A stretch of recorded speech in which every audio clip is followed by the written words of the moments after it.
लड़की के दादाजी उसे स्कूल छोड़ने जाने के लिए हर रोज की तरह तैयार बैठे थे, लेकिन वह अभी भी सो रही थी। उन्होंने उसकी माँ से पूछा कि वह उठकर अभी स्कूल जाने के लिए तैयार क्यों नहीं हुई है। स्कूल जाने का समय हो गया है। तो लड़की की माँ ने बताया कि उसकी देह थोड़ी गर्म है। उन्होंने वायरल फीवर की आशंका जताते हुए उसे आराम करने के लिए दिया। दोस्तों, आज की कहानी में क्या हुआ था उस लड़की के साथ में? क्या वह सचमुच में वायरल फीवर की शिकार थी, या फिर उसके साथ कोई दरिंदगी हुई थी, कोई हादसा हुआ था? यह सारी जानकारी मैं आपको यहाँ पे बताने वाला हूँ। लेकिन उससे पहले यदि आपने हमारे चैनल जुर्म की कहानियों को सब्सक्राइब नहीं किया है तो जरूर सब्सक्राइब कर लें, क्योंकि आपको यहाँ पर इसी तरह की सनसनीखेज कहानियाँ सुनने के लिए मिलेगी। दोस्तों, आज की कहानी भी बिल्कुल सच्ची घटना पर आधारित है। तो दोस्तों, चलिए कहानी को शुरू करते हैं। महाराष्ट्र के पुणे जिला के अंदर में एक जगह है बदलापुर। वहाँ पर एक बहुचर्चित स्कूल है जहाँ नर्सरी से लेकर के 12वीं कक्षा तक की पढ़ाई होती है। यहाँ मराठी और इंग्लिश मीडियम से पढ़ाई होती है और लगभग यहाँ बच्चों की संख्या 1200 के आसपास है। मराठी माध्यम के स्कूल सरकारी अनुदान से चलते हैं, जबकि अंग्रेजी वाले स्कूल पूरी तरह से प्राइवेट हैं। यहाँ केजी के बच्चों में खासकर लड़कियां कक्षा शुरू होने से पहले काफ़ी चहकती फुदकती रहती हैं।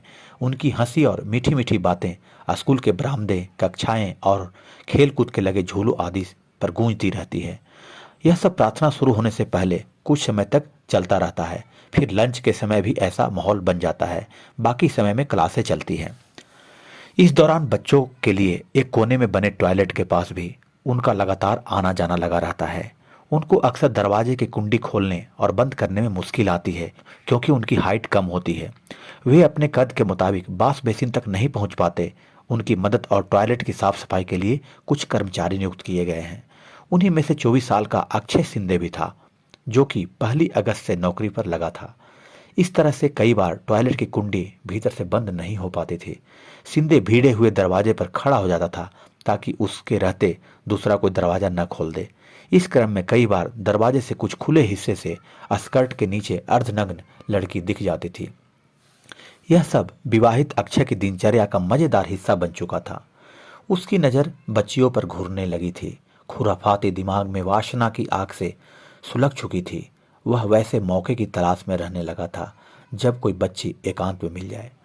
कक्षा के दौरान बच्ची टॉयलेट आए, यह मौका उसे 13 अगस्त को मिल गया, जब एक 4 साल की बच्ची जैसे ही बाथरूम में घुसी, पीछे से वह भी घुस गया। बच्ची कुछ समझ पाती इससे पहले उसने बाहर के दरवाजे की कुंडी भीतर से लगा दी। कुछ मिनटों में जब बच्ची बाहर आई, तब हमेशा की तरह बच्ची को वॉश बेसिन के पास उठा लिया गया। एक हाथ से उसने उस बच्ची की कमर पकड़ी और दूसरे हाथ से बच्ची के प्राइवेट पार्ट को छेड़ने लगा। तो बच्ची ठुनकने लगती है और बोलती है, दादा यह क्या कर रहे हो, यह गंदी बात है। तो वह शिंदे कहता है, चुप रहो नहीं तो तेरा गला दबा दूंगा। शिंदे की घुड़की से छोटी सी बच्ची, प्यारी सी बच्ची डर जाती है और चुप हो जाती है। उसके बाद शिंदे डरी हुई बच्ची के साथ दुष्कर्म करता है। इसके बाद उसने अपने हाथों से उसको कपड़े पहनाता है, आंसू पोंछता है और धमकाते हुए बोलता है, यह सब किसी को मत बताना वरना तुम्हें गाड़ी से कुचल दूंगा, वहीं मर जाओगी मोटे टायर के नीचे दबकर। उसी दिन शिंदे ने एक दूसरी बच्ची, 3 साल की बच्ची थी, मासूम सी बच्ची के साथ भी दुष्कर्म किया। अपनी वासना की आग ठंडी की, उसे भी डराया धमका दिया था। लड़की के दादाजी उसे स्कूल छोड़ने जाने के लिए हर रोज की तरह तैयार बैठे थे, लेकिन वह अभी भी सो रही थी। उन्होंने उसकी माँ से पूछा कि वह अभी तक तैयार क्यों नहीं हुई है, स्कूल जाने का समय हो गया है। लड़की की माँ ने बताया कि उसकी देह थोड़ी गर्म है, शायद हो सकता है कि उसे वायरल फीवर हो गया हो, और इसके चलते वह दादाजी को कहती है कि उसे आराम करने देते हैं और स्कूल नहीं भेजते हैं। बच्ची पूरे दिन गुमसुम बेड पर लेटी रहती है। उसकी मम्मी ने उसे वहीं गोद में बिठाकर खाना खिलाती है और फिर सो जाती है बच्ची। शाम को भी कमरे से बाहर नहीं निकलती है, जबकि वह स्वस्थ दिख रही थी। फिर भी मम्मी ने उसे आराम करने दिया। मम्मी ने सोचा कि हो सकता है कि बीमारी के वजह से वह इस तरह से बेड पर लेटी हो। 15 अगस्त को भी बच्ची ने स्कूल जाने से साफ इनकार कर दिया था। मम्मी ने प्यार से पुचकारते हुए पूछा, क्या बात है बेटा, स्कूल में टीचर ने डांटा है क्या? इसका जवाब उसने कुछ भी नहीं दिया, चुप्पी साधे रही। काफी प्यार दुलार के बाद उसने बताया, मम्मी सुसु करने में मुझे तकलीफ होती है। कैसी तकलीफ? ठीक ठाक बताओ, सही सही से बताओ, क्या बात है? डॉक्टर के पास ले चलूंगी। मम्मी चिंतित हो गई थी। सुसु में लगता है चींटियां चल रही है, बच्ची बोली। इस पर उसने अपने पति से बात की और तुरंत डॉक्टर के यहाँ जाने के लिए कहा। बच्ची को माता पिता तुरंत डॉक्टर के पास ले जाते हैं। डॉक्टर ने उसका चेकअप किया और पेशाब करने में आई शिकायत पर जांच की। जांच के बाद डॉक्टर ने बताया कि बच्ची के साथ में यौनाचार किया गया है, जिस कारण उसका प्राइवेट पार्ट जख्मी हो गया है। डॉक्टर से यह सुनना था कि लड़की के मम्मी पापा ने सिर पकड़ लिया। वे गुस्से में भी आ गए। उन्होंने उसके साथ पढ़ने वाली उसकी फ्रेंड के घर फोन मिलाया। उनके पेरेंट्स से मालूम हुआ कि वह भी 2 दिन से स्कूल नहीं जा रही है, डरी हुई है, बार बार कहती है मुझे मार देगा, नहीं जाऊंगी स्कूल। उन्हें जब स्कूल नहीं जाने का कारण मालूम हुआ तब भी वे गुस्से में आ गए। दोनों लड़कियों के पेरेंट्स ने तुरंत स्कूल प्रशासन को इसकी सूचना दी, लेकिन स्कूल ने इस पर कोई ध्यान नहीं दिया। दोनों के साथ स्कूल के दौरान रेप की घटना से इनकार कर दिया गया। सिर्फ इतना ही नहीं, जब उनसे पूछा गया कि सीसीटीवी कैमरे चेक करवाए जाएं, तो उन्होंने कहा कि सीसीटीवी 15 दिन से बंद है। इसके बाद पेरेंट्स बच्ची को हॉस्पिटल लेकर आते हैं। वहां के डॉक्टर ने भी रेप की पुष्टि कर दी थी। फिर बदलापुर थाने पहुंचकर आरोपी के खिलाफ रिपोर्ट दर्ज करने की मांग की गई, लेकिन सीनियर पुलिस इंस्पेक्टर सुबदास सितोले ने केस दर्ज करने में आनाकानी की। दोनों बच्चियों के पेरेंट्स को घंटों थाने में बिठाकर रखा गया। इसके बाद पुलिस अधिकारी हरकत में आए। इस लापरवाही और देरी के लिए सीनियर इंस्पेक्टर सुबदास सितोले को सीनियर पुलिस अधिकारी ने सस्पेंड कर दिया था। दोस्तों, मेडिकल जांच में यह भी साबित हो गया था कि बच्चियों के साथ घिनौना काम हुआ है। पुलिस स्टेशन में रात 12:30 बजे जाकर शिकायत दर्ज होने के बाद पीड़ित बच्चियों ने पुलिस को दिए गए बयान में दुष्कर्म करने वाले स्कूल कर्मचारी अक्षय सिंधे का नाम बता दिया था। उसकी गिरफ्तारी के लिए पुलिस ने पहल की और सुबह होते होते वह गिरफ्तार कर लिया गया। तब तक यह सब खबर पूरे शहर में आग की तरह फैल चुकी थी और आजकल सोशल मीडिया का जमाना है, यह घटना पूरे देश में फैल चुकी थी। बदलापुर रेप केस के आरोपी अक्षय सिंधे की करतूत कोलकाता रेप कांड के आरोपी संजय राय के मामले के बाद ही सामने आई थी।